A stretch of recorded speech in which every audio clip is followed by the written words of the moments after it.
The copyright of this recording is vested in the Beck2 History Project. The name of the interviewee is Pete Simpkin, who is a producer, presenter of local radio. The name of the interviewer is Vanessa Jackson, and the date is the 19th of July 2017. So, Pete, to start with, could you tell me your name, your date of birth, where you were born, your nationality, and any awards or honours that you've had during your long career? This is the honour. Pete Simpkin, 3rd of April 1942, British. What was the rest of it? Okay, that was it. Okay. Oh, and where you were born? Oh, I was born in Southampton, right. UK. Okay. And your parents, what did they do? Did they have anything to do with the broadcasting business? No. My father was a coal miner who was caught in the Depression of the 20s and rushed off to Canada like all the young men did and so on, and came back and started his family just before the Second World War. My mum was one of a family of 16, and her job was to leave home as soon as possible and get into service or some sort of job. So no, they had nothing to do with broadcasting. Only that my mother was a serious radioholic. She had the radio on all the time, and because she had the radio on all the time, I was there listening. Not understanding, but I was there listening. So tell me about your childhood and your schooling, that sort of thing. Schooling, went to a Church of England primary school. Got involved in the church a bit there, not particularly, but one thing happened which I'll develop, if you like, along the way, which taught me that I might have a future in broadcasting, but I didn't know it at the time. Went to grammar school, Taunton's School in Southampton, formed 200 years before by a pirate. This was his way of putting something back into Salvy's conscience. Lovely school. I got involved in all sorts of school activities there, non-sporting. Didn't do university, wasn't up to par. Went on for HND with the Marconi Company because I thought I was going to be a travelling engineer installing radio and TV broadcasting all over the world. At that time, in the 50s and 60s, TV was just going across the world like a rash. And there was a great market for engineers to get the thing set up. And I thought, on expenses, fast cars, that sort of thing. And I pranged the exams at the end of that. And then I joined ATV for a while in London and then came to the BBC. So go back to your childhood. There's a particular experience that you felt sort of laid the bedrock of your broadcasting career. Yes, and I didn't realise it. The first thing was, as I mentioned, my mother had the radio on all the time, so I was listening to words in my upbringing from a very early age, right until the time I went to school. There were these voices coming from the radio, discussing, talking, debating, singing, laughing, whatever it was. And it's something which modern day children don't have, but I thank God that I did. So that was the first part. In the second little instance, I was at the Church of England school in Fremantle in Southampton, and I was told by the rector one harvest festival, actually it's 65 years ago this year, that I was going to read the harvest festival lesson in the church. And I thought, no, not me. I couldn't stand up in class anyway to give my name out. And I thought, I don't like the thought of this. And I rushed home to my dad and said, I can't do this. You've got to sort of say I can't do these sort of things. And he'd been a drill sergeant in the army. He was excused fighting duties because of his eyesight, and trained a guardsman and so on. And so he had a good loud voice. And he said, you need a bit more experience of life, my lad. You need a bit of confidence. You're going to get up on that lectern and you're going to read that lesson. And he trained me at home in enunciation, emphasis of words, looking up at the congregation, not just burying my head in the Bible all the time. And it worked. I couldn't believe that I did this. And amazingly so well that the following Easter we were marching into church for the school Good Friday service. If you went to that, you could have the rest of the day off. We were going into there, and the rector grabbed me and said, I need your help now, Pete. And I said, yes. And he said, the lad who was going to read the lesson is ill. I need you to do it. I know you can do it. And I just walked up to the Bible and read at sight, which amazed me, and did it there. So there was the planting of seeds of A, presenting, and B, standing up in front of people, which my dad had no idea would lead to, within 15, 20 years, me reading the news on the radio and presenting concerts in Birmingham Town Hall. So you'd had this early idea that you wanted to be an engineer. That's right. And then you failed these Yep. exams for Marconi. That must have been a terrible setback at the time. Do you know, a strange thing happened. During the time when I was doing my A-levels, I tried to get a VAC job, a vacation job, for some job experience. And because I was interested in broadcasting in the round, engineering-wise really, I wrote to all the TV companies and said, can I have a vacation job with you? And one of them answered in my hometown, Southern Television, and they needed a trainee film joiner who worked with the editors of films, literally gluing the cine film together. And they said I could do this for 6 weeks during the vacation. And so I did it. And although I was technically interested and I wanted to get behind the scenes and talk about cameras and switchers and all the rest of it, I suddenly saw this world of people who were enjoying themselves. And Southern ITV was one of the early ITV companies where there were loads of ex-BBC people and ex-other people getting together and creating something absolutely new. And somehow it unhinged my determination. I don't know why, and I didn't take any notice of it because I had to go back to school and finish my A-levels. But there it was, and it was almost as if subconsciously perhaps I pranged my exams and went to ATV, and where I joined as a trainee engineer. And that actually took me away from basically engineering to listening and being a part of a team creating programmes.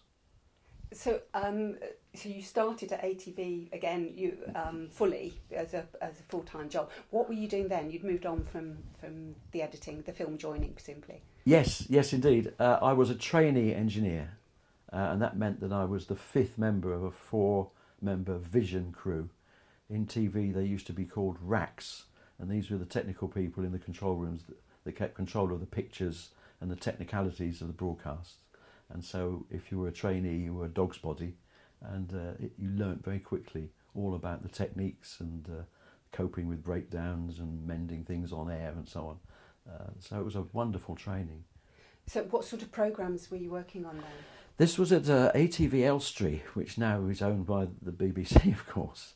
And I was working on series like The Plane Makers, which was a wonderful first for TV in that they used the studio lot as part of the setting. So you could be walking up the corridor to the restaurant and a crew would just go past you with 2 people talking, and that was a scene for The Plane Makers. And another one called Harper's West One, about life in a West End store. That had a wonderful occasion when they got a storyline about a person who was being sacked from the store and had a grudge against the management and decided to burn the place down. And they'd created in the corner of the studio a place where he could actually set fire to some wood and with the ATV firemen in attendance start a fire.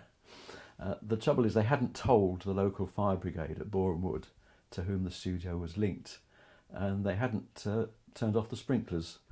So during the take of all this, the sprinklers started operating in the studio, and within about 5 minutes some burly firemen burst into the studio with axes and hoses saying, "Where's the problem?" And the whole thing came to a grinding standstill. Was that a recording? Yes, it was opposed to recording, live. yes. Right, good. So how long were you at ATV then? About 15 months. Again, something happened to turn a corner for me. All the time I was there, the ITV companies and the BBC were vying for the new 3rd channel, what we now know as BBC Two. And so ITV had been over-recruiting staff and training them up because they knew that suddenly they'd have to almost double their output. but the BBC was doing the same thing. And while I was at ATV, it was announced that the BBC had got the second channel and ITV hadn't. That meant that a lot of people had to be lost. And there I was, again, a year into training, made redundant. So that, again, must have been quite tough. It was. Yes, I was full of the enthusiasm, and I loved the job, and I loved the work. I mean, it's not many people where you're working on a studio lot. Our programme came to an end, but in another studio they were recording a pop show, and outside there was the usual hundreds and hundreds of screaming teenagers. And as I walked down the drive at Elstree towards the gates, they all surged forward. And then someone said, "Oh, he's nobody," and they all parted like the Red Sea and let me through. It's daft, isn't it? But yes, there was that sort of fun to it. And so that must have been quite a crossroads for you. You must have been thinking, should I do something else? Am I cut out for this? What was my next step? Yeah, I wasn't certain because my father had died during my A-levels, and it had been suggested to me that as the eldest son of 4, I should be the one to go out to work and support our mother. And the teachers at my grammar school had said, "This chap's halfway through A-levels, he seems to be quite good at this. You really must let him do it." So I had that thought in mind that perhaps I ought to go and get a factory job or a run-of-the-mill job, but something wouldn't let me put it down. And I thought, well, if the BBC have got this new channel, perhaps they need some trainees. So for the third time in my life, I applied to be a trainee, and it was astounding not only to get a job as a trainee engineer, but to get it in my hometown of Southampton, where they were just starting the regional TV news, and they actually needed crew. So what was your role this time? Again, it was a trainee engineer, but this time it was actually hot on-air training.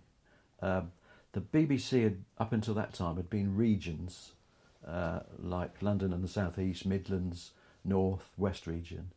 And they'd started to do regional programmes using the old systems and regimes of people in different grades doing different jobs. But as soon as I got to Southampton, I was plunged straight in to being a TV studio cameraman, a sound radio recordist, a film processor, an outside broadcast assistant, and even in Southampton changing the toilet rolls because there were no house services people. So presumably that's because it was quite a small region and yes. Everybody just mucked in and everything That's was right. live anyway. We were the first multitasking people in the BBC. That I think there were 8 or 10 sub-regions, island sites, the BBC, with its wonderful requirement for titles. We're given minimum staff and just told to get on with it, yes. And that must have been a really good training. That was great. You were in the thick of it. And the studio was so small. We only had room for 2 cameras for the regional news, and a third camera had to be across the corridor in a radio studio where they'd sit the newsreader for the evening. And so you were hopping about as well between studios. Yeah. And what happened then? Well, I went through a series of very interesting escapades doing live regional news, as only you can. I was attacked live on air by a raven who'd been brought in by a white witch for Halloween, and that caused so much havoc we had to go off air, which for a regional news studio was quite a dramatic thing because there was nothing to switch back to because you'd opted out of the network. Lots of other things had happened that had made me think there's something about making programmes that I'm interested in, and I started suggesting shots to directors or going out on OBs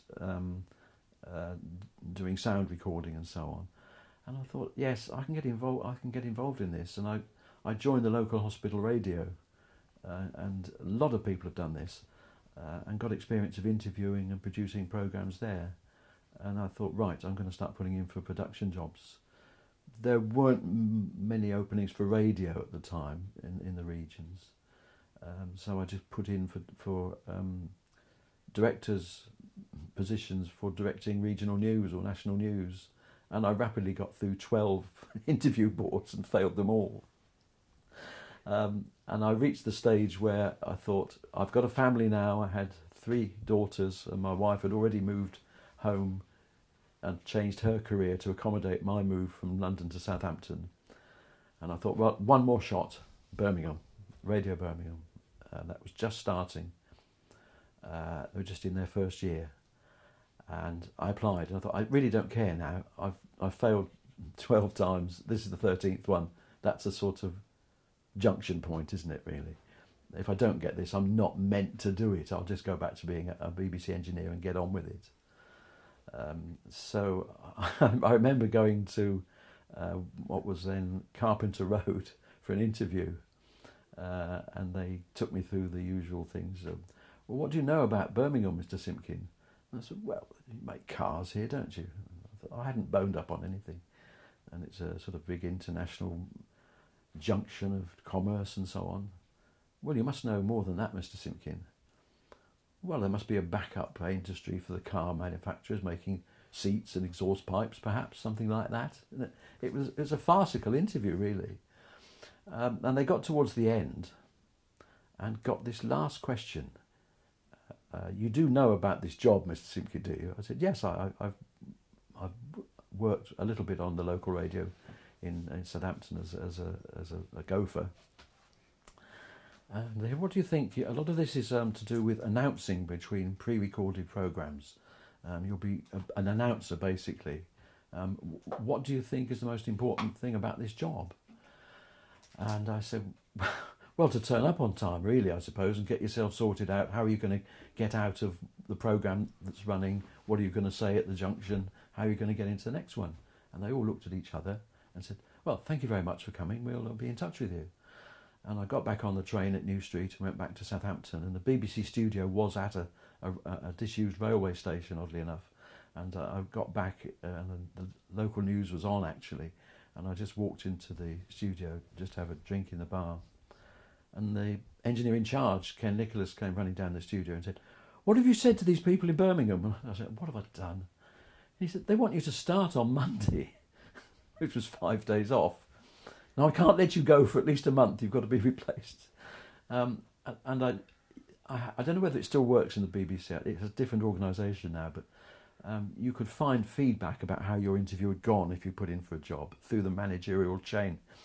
And he did some investigating, and he said, apparently you were being recruited to put in for a chap who was a persistent latecomer. There had been gaps in the output where he just wasn't in the studio to do the announcing, and he didn't turn up at recordings. And the only reason they wanted someone was because, they wanted a timekeeper. So you got the job because you were reliable, or you said you were reliable. I said I was reliable, yes. So you could have easily carried on your career in television rather than radio. That was a real... Well, I'd gone for the television production side, but it was a bit beyond me, really. The more you went into it, the more you realised that it's a big job producing television programmes. And then you'd obviously decided that actually the content, what was on radio, television, was maybe more to your liking, more interesting to you than the happenings behind the scenes, the engineering side of it. Yes, indeed. And whilst you were doing the operational jobs as a station assistant, you were assisting producers and you were getting responsibilities to actually make programmes yourself. That's the way it went. And the beginning of local radio, the whole raison d'etre, if you like, was to galvanise talent in the community. And part of your job was to go out and talk to people in the community and persuade them that they had a story to tell and to get them to the studios. So that was wonderful, because I developed this liking to meet people. I thought back to my father, and I remember as a child he'd take the 4 brothers out for a walk, and he seemed to stop and talk to everyone he met. And by the time I got to Birmingham, I thought, grief, I'm turning into my father. I just spoke to everyone I met. And of course it meant that you got to know people, you got involved in things, and you were able to come up with programme ideas. And eventually that got me to be a fully fledged producer. Well, and it was essential for the job you were to do in radio, that ability to talk to anybody. Yes. Without that, you wouldn't have been able to produce and present. That's right. It was still a challenge, because all the time I was dealing with people I'd not met before, academics, politicians, council leaders, and everyone was a learning step for me. Learning the protocols and how to address people and how to look through what they were saying. Yeah. So tell me about the job in Birmingham, because you must have gone up. You know, you were leaving your family in Southampton and coming to Birmingham, and it must have been a terrific change. It was a terrific change. First of all, I'd always worked to a rota, so my day was in 8-hour chunks or whatever it happened to be. And secondly, it was all over the day and night. It was when the job needed doing, and I think my wife of the time and my children put up with quite a lot of me not being there at important times in the family. So what did the job actually involve? What was the title of the job? The title was Station Assistant when I went there, which was Trainee Producer. The producer job was to be responsible for the output totally. The day was divided into segments, 2 or 3 hour programmes, and each producer was given a segment to be responsible for, and you had to manage what resources you had, which meant normally you had to be the presenter as well, because there just wasn't financing for presenters at the time. So you were creating the stories, the coverage, deciding how to do it. You were the producer, you were the presenter. So you name it, that's what you were doing. And you had to move in quite high circles to persuade people in charge of parts of the community to get involved and be prepared to be approached by the radio, not just to be spokesman in disputes, but to take part in creative programmes as well. So roughly how many people would have been working on Radio Birmingham at the time? I think about 3 dozen, something like 36, okay. 40 maximum, of which 8 were proper producer and presenters. Another half dozen were station assistants, and the rest were journalists running what in Birmingham was a very fierce news operation. Radio Birmingham became known as the Heart of the Nation station, and it was a really incredibly good news operation, and side by side with the regional newsroom was quite a force to be reckoned with. So were you responsible for particular hours, or did that change around? What were you doing on it? What might a typical day have consisted of? During the time I was there, I presented all the segments, whatever they were, the 5 a.m. one, the breakfast news, what we used to then call the housewives slot from 9 till 12. You can't say that anymore. The considered current affairs, consumerism from 12 till 2. The mid-afternoon laid-back, longer chat type of broadcasting. The drive time, 4 till 7. So I got experience of all of those, being presenter and producer. And at the same time, you had a speciality as your second string. And the chap who produced the religious programmes left. And I got the responsibility for religion simply because nobody else would do it. And what did that involve? I inherited a weekly topical news programme called Church in Action, a daily, we used to call Godspot, Thought for the Day, for the breakfast time news programme, and then about 4 or 5 times a year producing broadcast services, worship. And what sort of a difference were you able to make with those programmes? What new things were you able to do? The magazine programme was very stilted when I took it over. It was very formal, and you had this strange collection of nuns and beatniks with guitars going into Pebble Mill asking for Pete Simpkin to do a religious programme.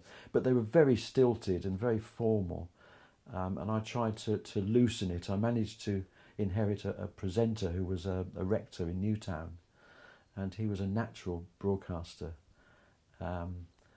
So he was able to bring a more friendly approach, and people came to him to chat to him, and we did it that way, so that there wasn't so much rushing around with tape recorders and so on.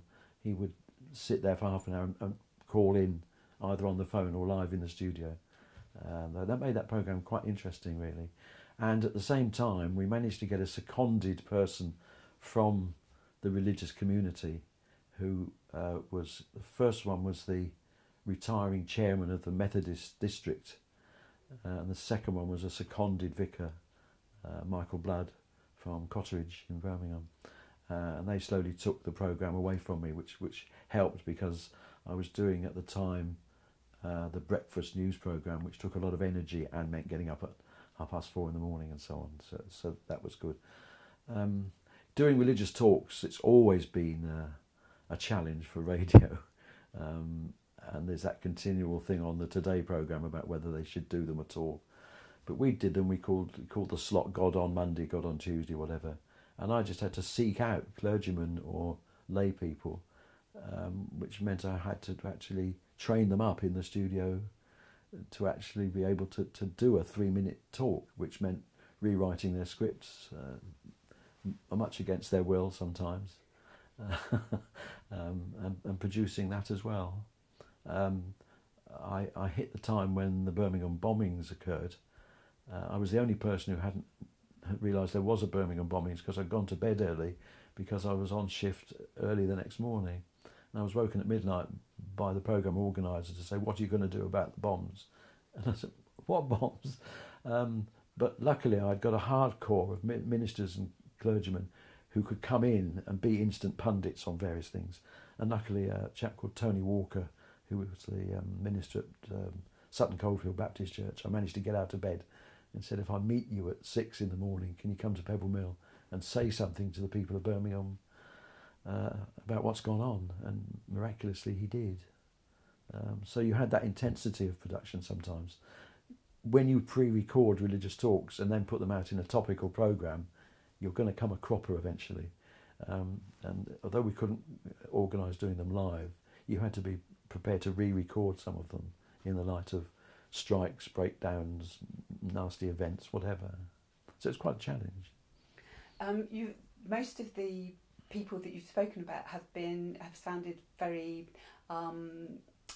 Christian, but obviously this was a multicultural area with a growing black and minority ethnic population. Yes. So how did you address it was part of the brief that in the station that we had to work hard at involving non-Christian worship, and I'm very proud that with the foundations laid by my predecessor doing religious programs, I was able to actually produce the first Sikh, Hindu, Muslim and Jewish worship programs on Radio Birmingham / WM. That was a tremendous achievement, and it meant getting someone from an organisation called All Faiths for One Race in Birmingham to act as a key contact, and then he would cultivate people from the various other faiths to learn how to broadcast and how to present and so on. But they all needed a commentator to explain to everybody else what was the meaning of whatever the worship was. And this chap Darshan Singh Bogle was a natural broadcaster, and because he knew about all the faiths, he was able to act as our commentator. He was absolutely wonderful. Wonderful stories come out. That the first one we did was Sikh worship from their Gurdwara in Graham Street in Birmingham, and we actually opted in live.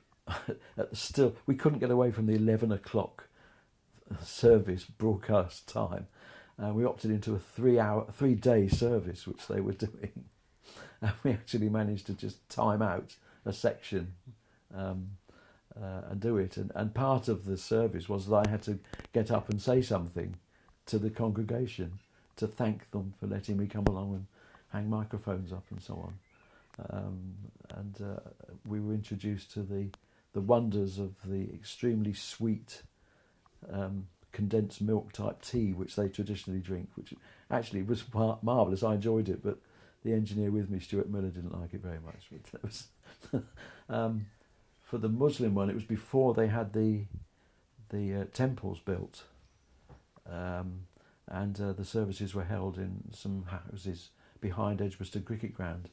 And I said to the Imam, we do need to be able to commentate, and if our commentator is in this large room where you're worshipping, it'll interfere with what you're doing. is there any way we can get a window through from one room to the other so that he can commentate and tell people what's happening and what the meaning is. He said, "What, you mean a window? You need a window?" And I said, "Yes." And he went outside and spoke to someone, and a man came in with a sledgehammer, and he said, "Where do you want it?" And I said, "There." And he just hit the centre of this wall with a sledgehammer. And then by the time we got back to do the broadcast, they put a window frame in with glass, soundproof glass. It was wonderful. It was lovely community experience. In fact, the Muslim one gave us a little headache for the manager at the station. At the time, a lot of the local radio stations were going over to medium wave as well as being broadcast on FM. And we transmitted the recording of this service between 6 and 7 of a Sunday evening. And it went out, of course, on the medium wave frequency in the West Midlands. But that's a frequency which was shared with Radio London, who at that time were taking a pop programme. And within each area, everything was okay. But if you were somewhere in the middle, you could actually get both at the same time. And it was interpreted, sadly, by some of the Muslims as a sop to the host community that we were keeping the pop music going in the background, and the manager had to learn some very good negotiating skills to say, no, it's not. It's an accident. We can't do anything about it. That's what happens on medium wave. So you had tremendous access to people's lives and to places that you could never have gone without the position you had. Oh, yes. It didn't matter what religion it was, you got behind the scenes. I remember going to Birmingham Cathedral to record a service which launched what in those days was called the Week of Prayer for Christian Unity. And we'd gone through all the setting up of the audio equipment and all the broadcast equipment, and we got our recording van outside. And I went into the vestry just to make sure that everything was okay for the service to begin. And as you probably know, when the BBC is involved in a public event, they just take over one bit, and that's when it starts, because you have to tie in with an announcer linking from somewhere to say over to Birmingham Cathedral, or this was recorded in Birmingham Cathedral, whatever. And so we worked out a cue with the organist who was going to start the service. I would open very slowly and meaningfully the vestry door and shut it again, and he would start playing the first hymn, and then the leaders of all the various faiths would process out into the cathedral. Unfortunately, I hadn't foreseen something. I don't think I expected the leaders of the various faiths to have some sort of opinion on which order they would go out in. And just as with the cathedral full of people, all faiths, all races, all in there, an argument started about who's going to go first. And I said, I'm sorry, look, there's a service waiting to start. It's a public event. We're recording it. We need to get going. And the Bishop of Birmingham, dear old Bishop Brown, he went to the back and said, well, bishops always come in last. You'll have to sort it out, gentlemen. And I thought, well, I've got to go and tell this organist there's a hold-up. And I went and opened the vestry door and I thought, no, that was the cue for him to start playing. So he started playing, and of course we weren't ready.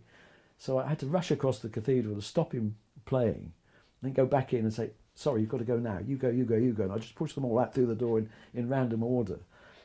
Perhaps I was doing my bit for Christian unity. I don't know. But it all went all right after that. So Radio Birmingham changed to become Radio WM. Was that something, did that rebranding have an impact on your role or your job? Yes, the thing was that the name Birmingham was becoming a bit of a problem in the West Midlands generally, and at that time the West Midlands county had been created from a junction point of Herefordshire and Worcestershire and so on, Warwickshire, and the thinking was on a conurbation rather than on a city, and so it was decided to call it Radio WM, not Radio West Midlands. It was trendy then in those days to have initials, so WM became the thing. But it meant that you then had to deal more widely than expected, and I found that it was interesting to involved, say, much more of the Black Country. We went out to Coventry until Coventry and Warwickshire started sometime later, and that made the programme even more of a challenge because you were doing mileage to get your stories as well. And I don't want you to feel that I was just doing religion in this. I was taking my full part in producing regular programmes and going through my turn of presenting these different programmes. So I was dealing on that sort of basis as well with people. And what innovations did you bring in? What are you particularly proud that you got on air that maybe hadn't been done before? Apart from the religious ones I mentioned, I tried to develop a looser style. Things were still quite stilted and formal in approach. And I started, as a result of the WM change, we had to get out into the community more and take our programmes out of the studio. So a 3-hour sequence, say in the morning, would come from a shopping centre, like the Dudley Shopping Centre or the New Street Shopping Centre or the Marland Centre at Wolverhampton. And so you'd have to move the whole thing, and you'd have to get local people to come and take part. And that was really good fun because it meant I decided we weren't going to do just interviews. We'd take what was then called the Radio 1 desk out, so you played your records and everything on site. But if you were going to get people, it's no good just wheeling in a series of people just to stand there with a microphone. So I'd get choirs or bands of children or people to come along and do things, demonstrate things. And it would test. You couldn't do it now with the security requirements.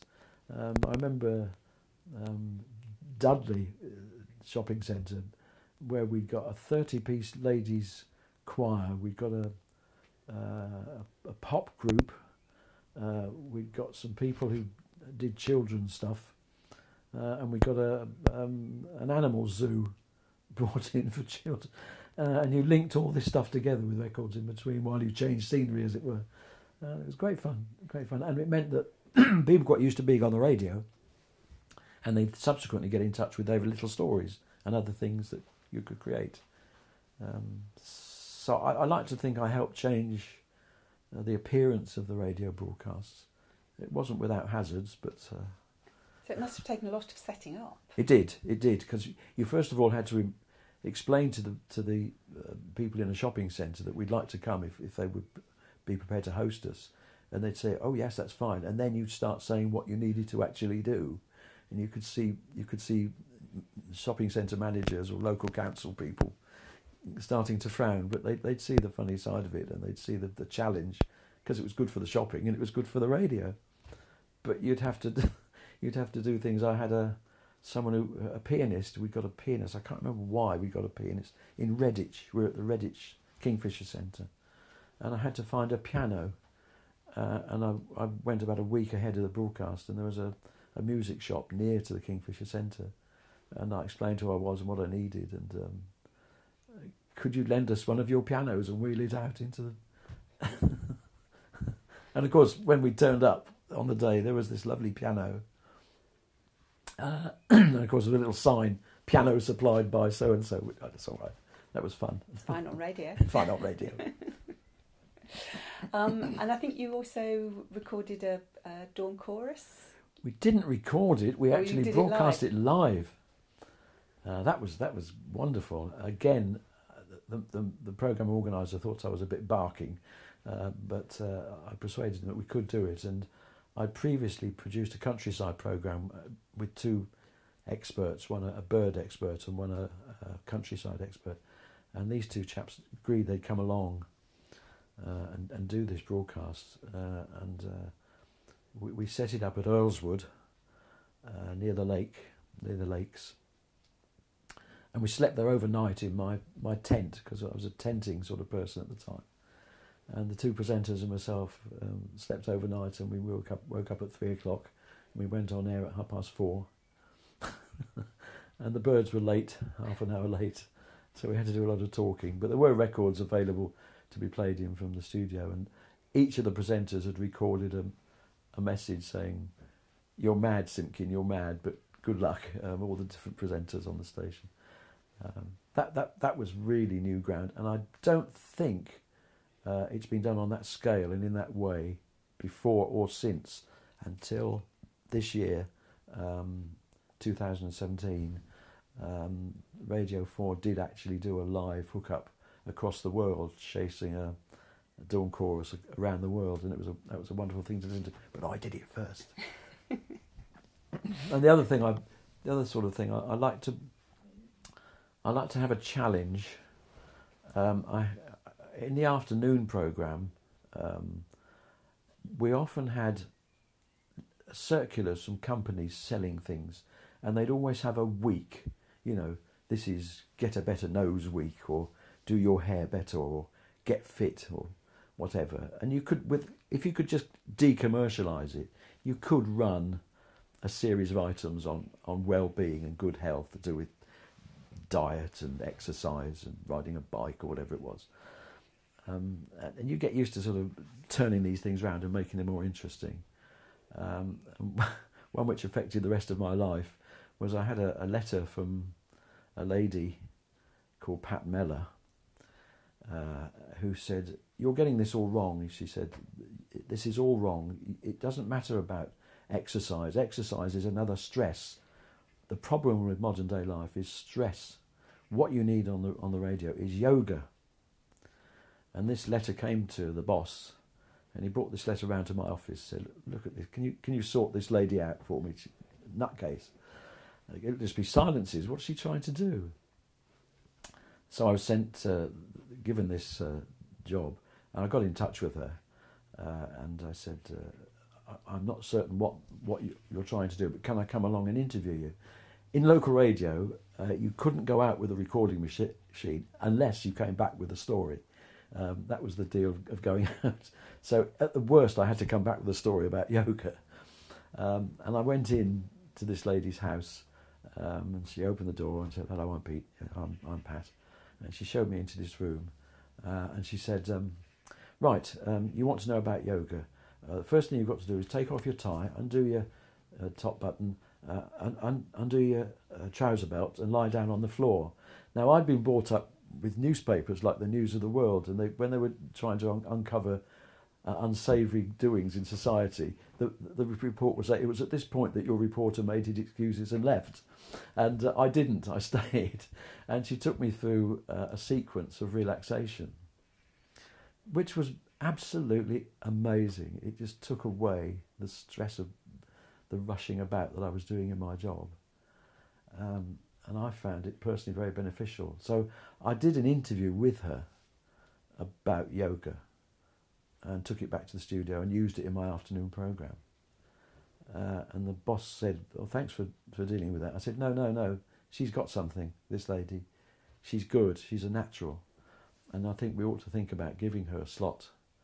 And he said, "Well, you can't do silences, you can't do deep breathing and so on the air." And I said, No, she's got the gem of an idea here, a weekly yoga posture. And he said, "Well, I'll tell you what, we'll see how she sounds." And he brought her in on a phone-in. And I didn't take any part in the phone-in, I just stayed in the ops room. And she sat there quite happily taking calls. And the presenter, Liz Roberts, the lady who was there at the time, would say, "Well, now, Pat, the next lady is Barbara from Edgbaston. What's your question, Barbara?" And Pat would say, "Hello, Barbara." They'd talk about it. And after a while, Pat was hearing in her headphones the producer's instructions. Next one's Enid from somewhere. And she started jumping in ahead of the presenter and saying, "Oh, the next one's Enid now. Where are you from, Enid?" And they'd just bring her up. And after about 3 or 4 of these, Liz looked through the cubicle window to me and went, she'd taken over the programme, and she was just a natural broadcaster. And I said, "Right, we've got to do this as a thing." And as we had some leaflets printed showing Pat in various postures, and then listeners wrote in for them in their droves. And every Wednesday afternoon she'd come in and do a live posture.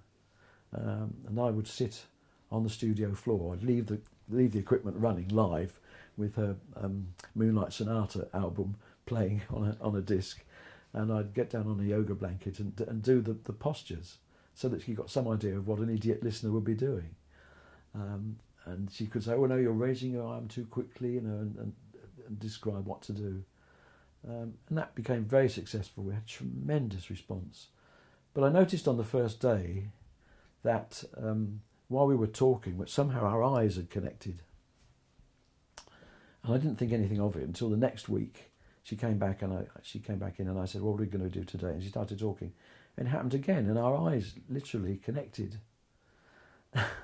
And the second time we got to the end of the thing, and she was just going out, and I said, "Just before you go, I'm so sorry, I was staring at you." She said, "Yes, I was staring at you." And I said, "Well, I'm sorry about that." She said, "No, don't worry about it." But eventually, I got to know my yoga lady very well, and in the end, we got married. So it was meant to be. Another life-changing direction for me, yes. And nowadays it would be fine doing yoga on the radio because of webcams in radio studios. Exactly. Yes, it would. And the other thing, so many things have happened to me that are crazy. Nowadays, someone would have been there with either a webcam or a digital camera, and it would have been on the Facebook before the programme had ended. You were ahead of your time. All the funny things that happened to me, all the disasters, so many disasters, are not recorded. VTR wasn't available in the early days, and it was just a shame that we couldn't get them recorded. Tell me about a few of your disasters then. Where do I begin? Well, I think some of them happened before you were in Radio Birmingham, weren't they? Yes. When I was in Southampton, I said I was attacked by the Raven. That was a very unusual one. But also unusual was my camera catching fire in the studio live, and the newsreaders didn't have auto cue. And so the newsreader looked down to get his next bit of script, and as he looked up, the camera had disappeared because someone had come in with an asbestos blanket and thrown it over the camera, rendering it useless. And he had to look round for the other camera. But then the director was faced with, how do I do the rest of the programme with one camera in the studio here and another one in the radio studio across the corridor? But we did it with a lot of running backwards and forwards. So how did it set itself on fire? Was it just overheated? Or? Well, you know that cameras have a tally light, a little red light that comes on when they're selected on air. Somehow something had shorted in this, so that when it was switched on air, instead of the red light coming on, a short occurred, and it somehow got back down to the printed circuit, and smoke just started coming out, and I had to say very quietly on the talkback, "Camera one's on fire," and they looked there, they could see smoke coming out, and it was switched off. And fire. Fire's been a recurring theme then, hasn't it? I'm afraid it has, because just going forward, back to Radio WM, another innovation I put up was for Remembrance Day. Instead of just taking the 2-minute silence from London and then just carrying on with the programmes, I said, why don't we do a relay of one of the remembrance services around? And they gave me my head with this one. I was amazed. I mean, it's such an important thing in the nation's fabric, and I just thought, well, this is great. And the first one was Wolverhampton, St Peter's Square, Wolverhampton, and I went through tremendous amount of planning from months ahead, and we actually worked out queuing with the clergyman who was running the service, and the people who were doing the marching and so on, and I saddled myself with being Richard Dimbleby, and I'd read him up, of course, and I knew all about his cards for every occasion, and he could broadcast for 2 or 3 hours without anything happening at all, you know. And so I did these cards, and I'm never going to use them. Anyway, they handed over to me at Wolverhampton, and I started talking, and the parade had not arrived in St Peter's Square. It was still marching up the hill, so I was starting to use these cards, and they finally marched up, but they'd left only 7 minutes for what was supposed to be a quarter of an hour service leading up to the Maroons going off and the 2-minute silence. And I had no way of communicating with the vicar up on the platform, so I had to leave it to him. All I could do was, the pre-arranged cue when we were on the air, as I handed over to him, I'd just hold up my handkerchief and put it down because I was in the crowd, and he'd just start the service. We got to the 2-minute silence, and a voice said in my ear, very quietly, "Don't panic, Pete." And I thought, well, I'm not panicking. This is a 2-minute silence. Don't panic, Pete. The radio car's on fire. And I thought, oh, we do this to each other all the time on radio. We pull each other's legs, or we create silly situations. And I think, it can't possibly be on fire. So I very carefully looked round, and there was smoke coming from the radio car. And the effect of this was that it did something to the electronics, which meant that the signal reaching Pebble Mill was just fading out. And so the person at the other end was very slowly winding up the volume to compensate. Now, you may think that winding up the volume on a silence is a bit weird, but a silence is never a silence. It's just a stopping talking. The traffic went on, the planes went on, the birds went on singing, and this was slowly fading out. So they were just trying to keep it to a level which will hold the transmitters on the air, because with this age of automation, if you go for a minute of silence, the transmitters think, oh, close down, and they just shut down. So you had to keep something happening. Rod, the chap in the radio car, yanked out the 40 unit and put in a spare printed circuit board, and it brought the level back with such a wallop that it deafened me. And again, it was in the 80s, and we were very wary about explosions and bombs. And I threw my hands over my head, and I thought, what on earth do I say? You know, it's all going to be happening in front of me. And then before I'd had time to think that, I realised that there wasn't screaming and people weren't running about. All that had happened was there'd been a big bang in sound level in my ears. That was pretty heart-stopping. But we got to the end of it. But I've never come across such a difficult 2-minute silence, because it takes 5 minutes to tell the story of the 2-minute silence. And I think there were a couple of instances when you were in Southampton. There was a ship launch. There were two problems with ships in my life. One of them was the launching of a battleship for a Middle Eastern country at Thornycroft shipyard in Southampton, which was a renowned shipbuilders. And the BBC used to often hire out the engineers to record these things for, say, World Service. So I was dispatched with a World Service producer to go to the shipyard to record this event. And I had to run out a microphone cable to the dais where the ceremony took place, and I had to run out a 100-yard cable up a crane onto a platform where an imam was going to bless this ship. And we got it all written down. We knew what was going to happen. And I started my recording going as I heard the princess who was going to carry out the launching come up the steps with the shipyard manager. And as they approached the microphone, I could hear the shipyard manager say, "Well, now, Your Royal Highness, as we discussed downstairs, here we are. When the time comes in your speech when you wish the ship to be launched, all you have to do is pull this lever." And she said, "Oh, like this," and pulled the lever. Well, she hadn't made a speech. The Imam hadn't blessed the ship. But nevertheless, pulling that lever released a bottle of water, as it was normally in traditional thing. It's a bottle of champagne, smashes into the side of the ship.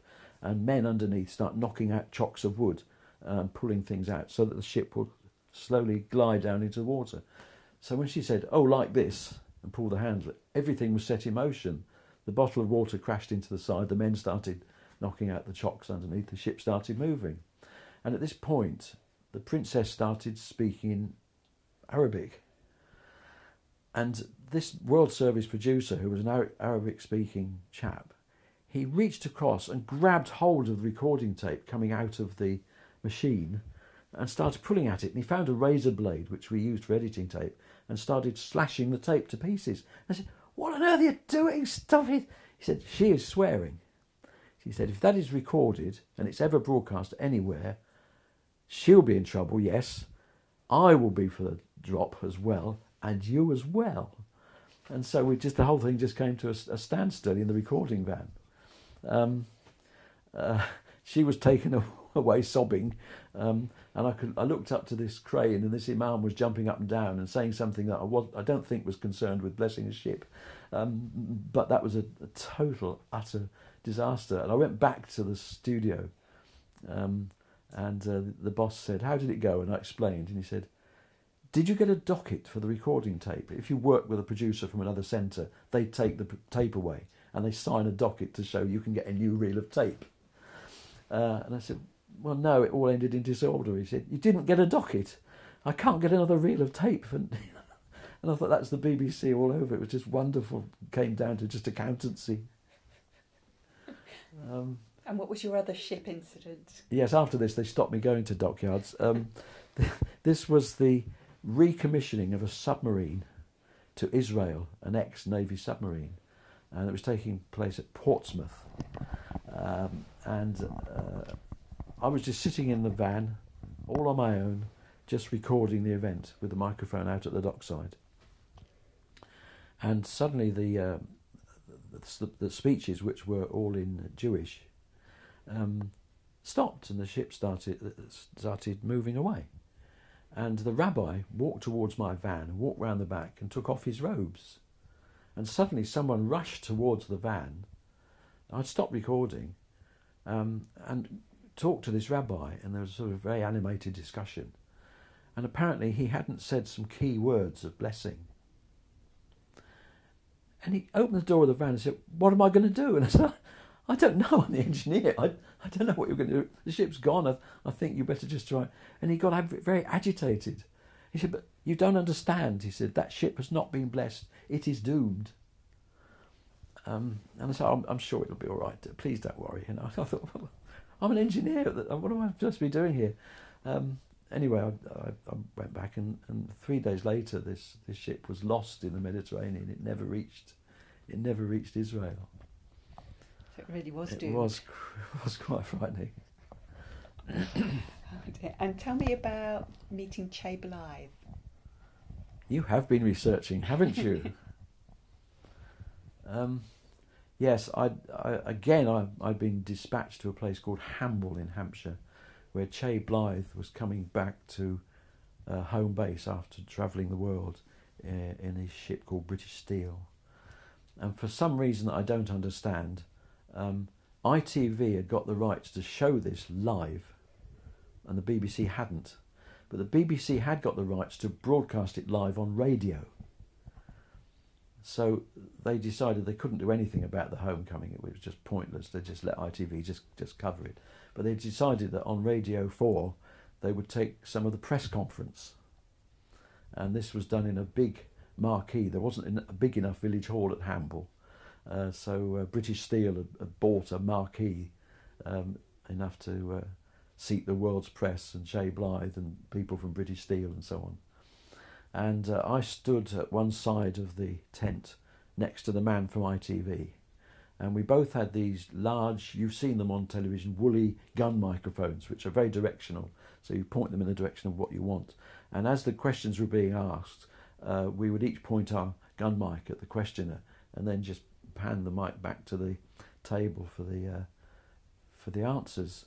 And the ITV camera focused on the table was at the far end, and once or twice our gun mics knocked into each other, and I thought, a little bit of thought here, Simpkin. If I get to the other side, we won't keep knocking into each other. So I stretched down, still waving the gun mic as the need arose, stretched down under the lens of the ITV camera, and as I reached the lowest point, still doing this, for some unaccountable reason, my trouser seam came undone. And from my ankle up to my legs and down to my ankle, my whole trousers fell apart. And I had to clench my legs together and sort of struggle to get to the other side. All the journalists burst out into hysterical laughter. The viewers on ITV didn't know why. The listeners to Radio 4 didn't know why. But Che Blythe knew why, but he didn't say anything. And he went on answering the questions. That was my embarrassment. Next was getting the BBC to pay for the repairs to my trousers, which they did. I cut forward now about 40 years, and I'm a radio producer at Pebble Mill for Radio WM. And I come back into my office after the breakfast news programme, and Che Blythe is sitting at a desk there waiting to go on the next programme. And I just looked at him and said, oh, good morning. And he looked at me and said, good morning. And he stared at me. And I thought, yeah. I'd actually forgotten the trousers incident. I mean, so much had happened in my life in the intervening years. And he said, "I know you." And I said, "Well, I don't think so." He said, "You're that BF who ruined my press conference at Hamble when your trousers came apart." Oh, I've got a thing to remember. And you've had other wardrobe malfunctions, haven't you? Tell me about there was an incident with a pocket. Oh yes. Oh yes. You know that the BBC in the old days had this image of people in dinner jackets reading the news and so on. There's a perfectly good reason why they had dinner jackets, which we'll go into some other time. But I was comparing and producing a concert in Dudley Town Hall with 3 brass bands and a choir, and it was quite an interesting challenge. We weren't doing it live, thank heavens. During my introduction to the programme, I stood in front of the audience and said, "Welcome to Dudley Town Hall, blah, blah." And I accidentally gave the pianist who accompanied the choir and the conductor the same surname. I sort of married them on air. And I knew I'd have to do a retake afterwards to put it right. So I didn't. I just went on with the programme. And the first item was from the brass band. And while the brass band was going, I thought, I better go down to this pianist. This was the silly thing. The old-fashioned Pete Simpkin, the courtesy, you know. I went down to the pianist and I said, "I'm ever so sorry I married you off to the conductor. I'll put it right at the end when we do the retakes." And she said, "That's all right, don't worry." But by then, the item that I'd introduced was ending, and I had to get back up onto the stage to introduce the next item. And I was determined I wasn't going to make it an edit. I was going to get there. And as I ran for the stage, my dinner jacket pocket caught in the banister of the stairs and ripped the pocket off. So I had to do the rest of the concert with the pocket hanging off. And coming up to Birmingham, you obviously didn't have a Brummie accent. You don't have a Brummie accent. Was this ever an issue for you, or was Radio Birmingham grateful you didn't have a Birmingham accent? You've hit a bit of a nerve here, because when I was in Southampton and wanting to get jobs, I did a 2 or 3 month attachment to Radio Solent as an assistant, general assistant. And I was so impressed with what I found that among my 12 jobs that I've spoken about previously that I didn't get, one of them was as a station assistant for Radio Solent. And I'd been told in the feedback that my voice was not suitable to appear on my own local hometown radio station, which had miffed me a bit. So I was quite pleased to come to Birmingham, where it obviously didn't matter. But it wasn't the accent really so much, it was the pronouncing of things.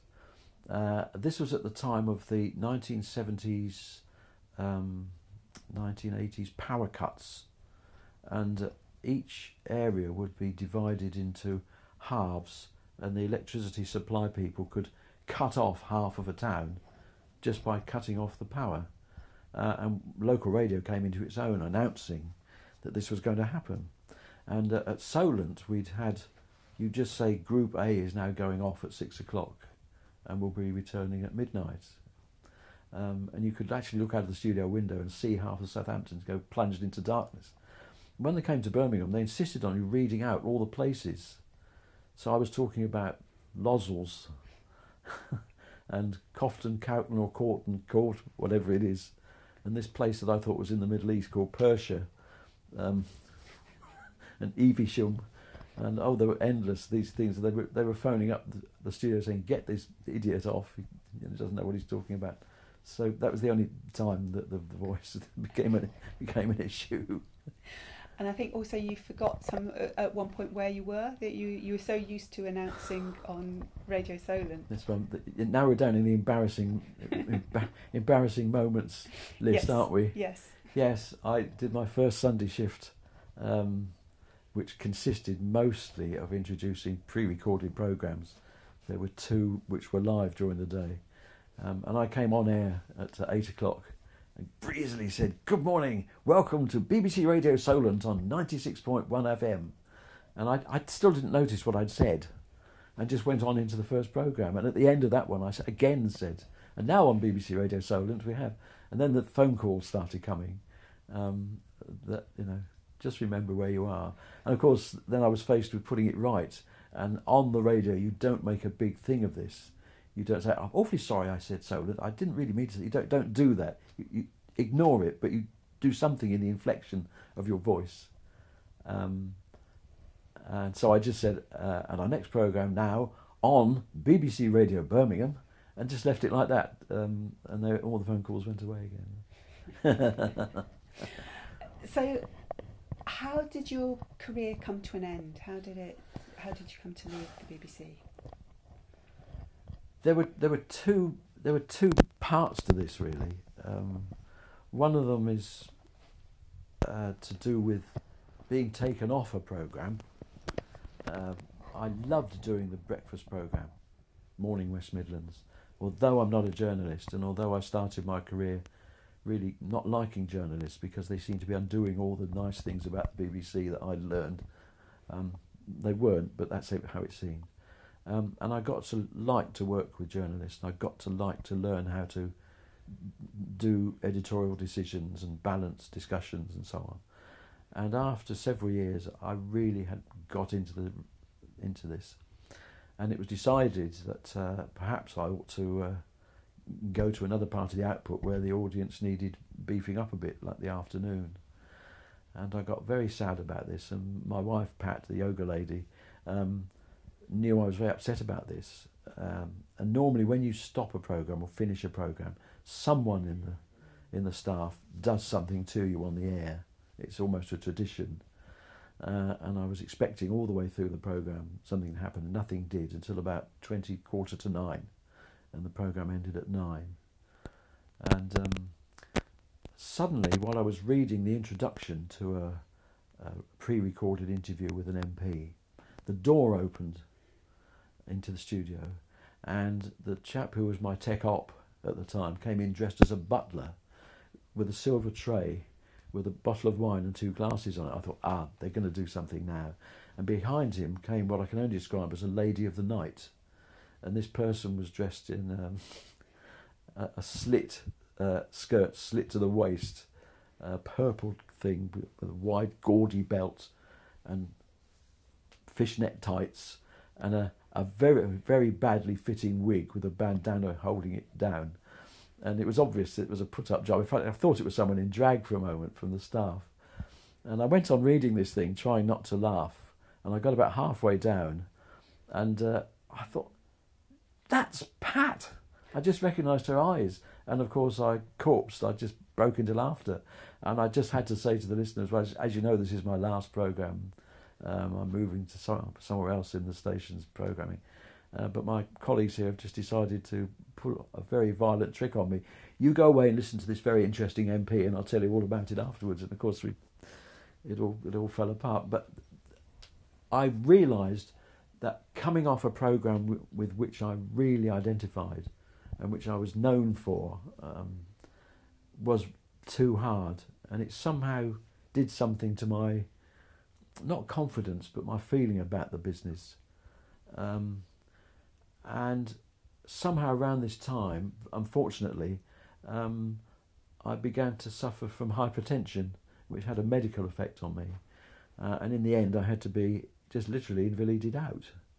And so I retired very early, which I found very, very difficult to do. Very, very difficult to do. And it must have taken me something like 3 years to come down from the adrenaline-filled job that I've been doing, and which I loved so dearly. But your life just felt very empty without it. Yes, yeah. Yes. It was like a sort of bereavement.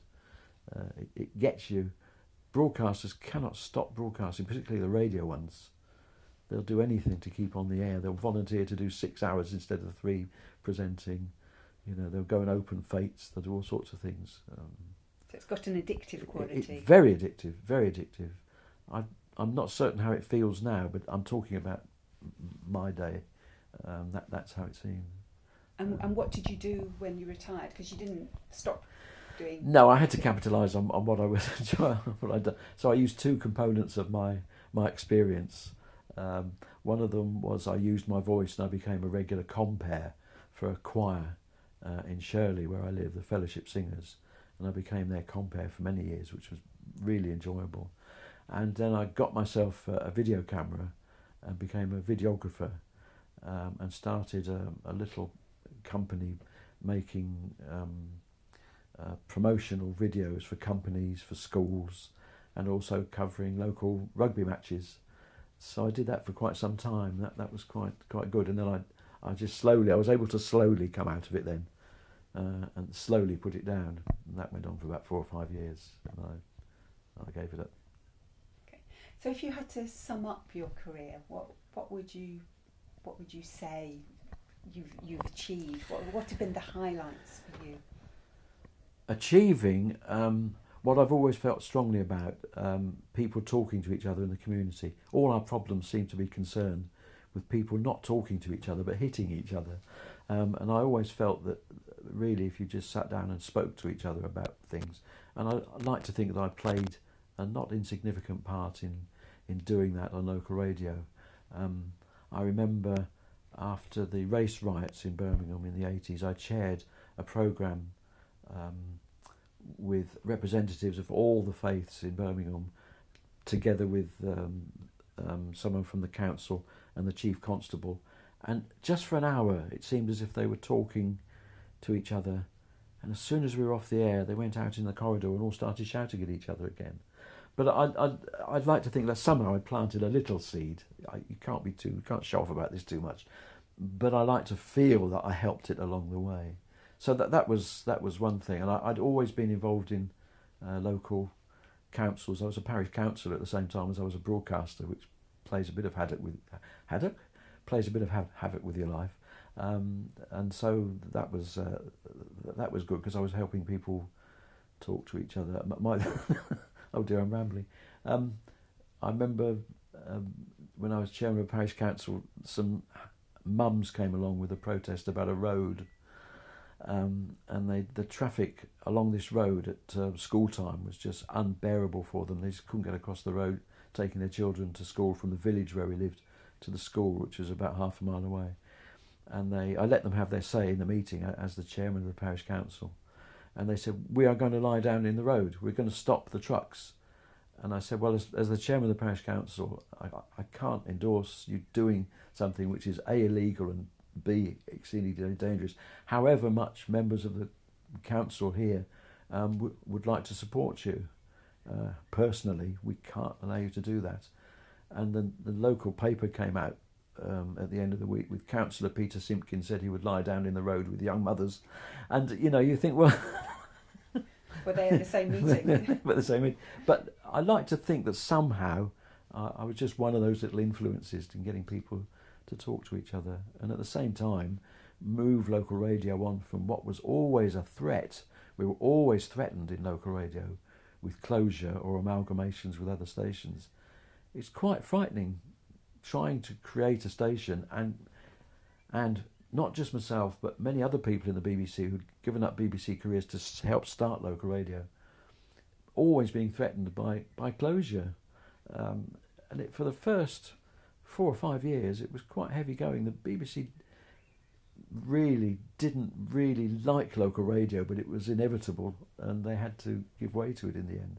And I'm just pleased that I was in that first wave. Although we didn't achieve in my day the audience we'd hoped, we planted those seeds, which mean now that local radio is accepted and part of our community and part of the way the BBC does things now.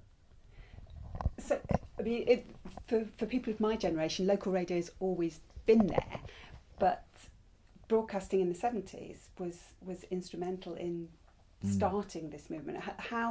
What changes did you see? What did broadcasting in the 70s mean? The problem was that the regions that the BBC had were too big to mean anything in a community way. The BBC had been set up technically because of the boundaries of their transmitters. Like, for instance, in the south of England, the transmitters had a sort of semi-circle of coverage across the land, up as far as Andover in Hampshire, say, to Bournemouth and Poole in the west, and to Brighton in the east. And in the same way the transmitters have been set up meant that you were talking to groups of people who didn't actually coalesce. They didn't actually have, I mean, like Yorkshire and Lancashire, you know, they were lumped as North Region, but they hated each other traditionally. And people in Coventry didn't really identify with the people of Birmingham, who in turn didn't identify with the people of Wolverhampton. In the same way, in the West Region, people who lived in Southampton in no way identified with people in Plymouth, and probably not very much with Bristol, yet they were all lumped together. So it was obvious that if the broadcasting was to develop, it had to become more local, and it came at a time when the regional thing had minimalised. When I was a child in the West Region, there were quite often programmes on West Region only, and as years went by, for various reasons, financial probably mostly, they all disappeared. And you just got a nominal regional news, which was bad. So, although broadcasting in the 70s was hard for the BBC, and particularly the people working in the regions, to cope with, it was inevitable it was going to happen. And people, luckily, in the main, I think, were redeployed into regional jobs. Some of them didn't take to it, some of them didn't last, some of them did. New blood came in, like me, who wanted to loosen Auntie's knicker elastic a bit, without going over the top and becoming another Radio 1. And I think we did it, but it was very hard going for people in regions who had to, in the main, sometimes apply for their own jobs in the scaling down of regional operations into local radio. So it was hard, it was very hard, but I think the listeners gained in the end, certainly. And of course the television followed, because the areas got smaller as well, more local. And what do you think the future for local radio is?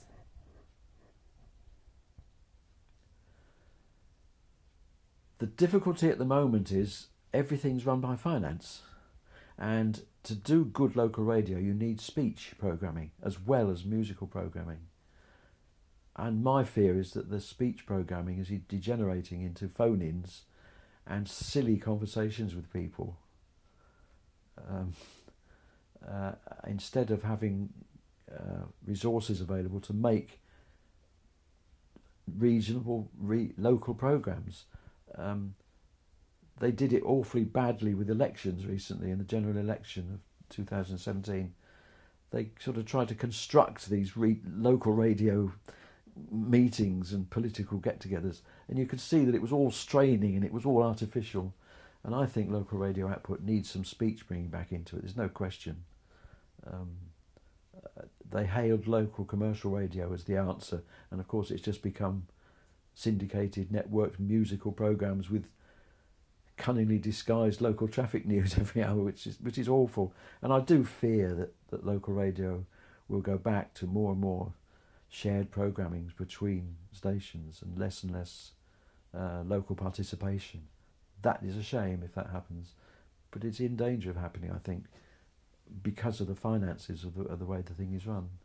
And you're getting now podcasts radio, and I think in the end there will be podcast radio set up probably in local areas with more speech, because they won't be able to afford to play the records or employ the orchestras, but then it'll be too far the other way. I don't know. There's got to be a balance, and the BBC's got to sort it out.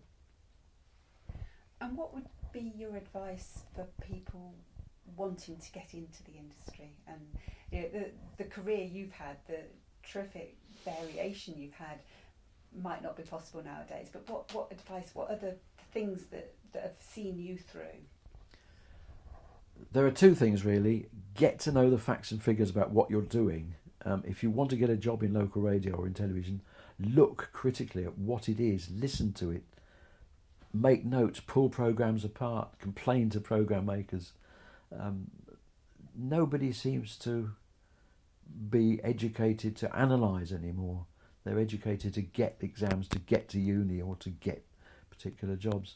You've got to learn to process information. You've got to learn to know what you're talking about. And the second thing is be determined to follow what you want to do. I didn't know when I was a little boy that things were happening around me to push me into producing, and I couldn't see that, and I just went on wanting to be an engineer. And I think the ability to adaptability is the important thing. Just because you want to become an engineer or you want to become a broadcaster, don't worry about having to take sideways steps on the way. But whatever you do, keep tabs on. I was a nuisance to the BBC when I was a schoolboy. I wrote something like 200 letters to a department called the Engineering Information Department. I was hungry for technical information about how broadcasting worked, and they sent me photographs and diagrams and charts, and I got visits to transmitting stations and studios and so on, because I just persevered. There's a feeling among youngsters that they want to be famous, but they don't know how it happens. Be adaptable. Get as wide an education of life as you can, because only by listening to other people, joining with other people, talking about things, will you have enough nous and experience to get on that radio and enable people in the community to talk to each other. Many times I learned that I wanted to take a trade union leader and a captain of industry and just bang their heads together and say, look, you're both in the studio, you're both talking to me, go outside and sort that out now. But at the time I wasn't allowed to on the air. It's possible it might be able to happen now.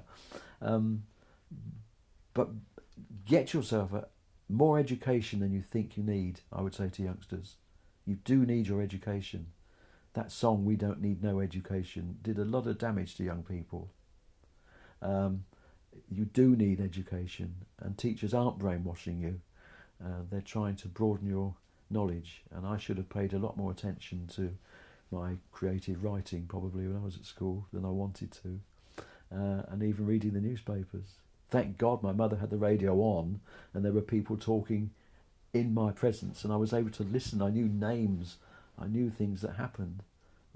So that's what I'd say. Be informed, make yourself, no one's going to do it for you. Make yourself informed and be flexible in life, not just in your job, in your life as well, because that's what will get you through.